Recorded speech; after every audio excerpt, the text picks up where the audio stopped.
Welcome to the first installment of Messages from Mike. Hi, I'm Mike Kaufman, Congressman for the 6th Congressional District back home in Colorado.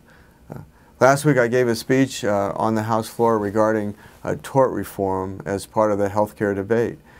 You know, I think that medical malpractice reform is an essential part, certainly not the only part, but is an essential part of healthcare reform that is not currently in the proposal that is before the Congress. And I think that doing a demonstration project with Secretary of Health and Human Services, Zabias, is like the fox guarding the hen house because of the fact that she was the executive director for the Trial Lawyers Association in the state of Kansas. On a separate issue, I also voted to strip all federal funds from AIMCOR, and certainly will continue working on that. I think that they're a corrupt organization and they should not receive any taxpayer money.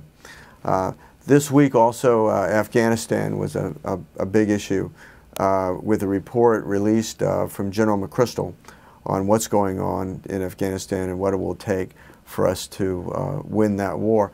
I was very disappointed that the President, Barack Obama, requested that the General strip any references to troop increases from the report. I think it's absolutely, essential that we know what is necessary in Afghanistan to prevail there, that we get an honest assessment from General McChrystal, as we did from General Petraeus under then President George Bush. In protest, I voted against a 3-month Surface Transportation Extension Act 2009, or an extension of the Transportation Act. I think that Congress ought to fully fund the Transportation Authorization Bill and not do these short-term stopgap measures. This is paid for out of our gas taxes. It's held in a trust fund, and Congress ought to appropriate it so we can get to work on our roads, bridges, and mass transit systems.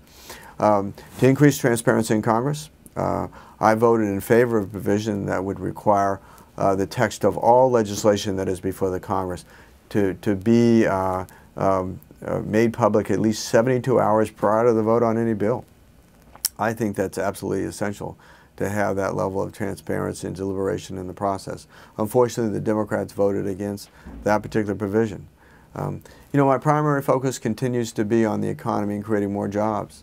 I think the primary focus of the Congress of the United States right now shouldn't be on health care, shouldn't be on redoing America's energy policy, but ought to be focused just on stabilizing, creating jobs. The American people are hurting, and the Congress isn't focused on what is impacting them the most, and that is the fact that we've got this very severe economic downturn. I would encourage you to subscribe to my e-newsletter, as well as follow me on Facebook and Twitter for regular updates. Again, thanks for tuning in, and hope to stay in touch with you.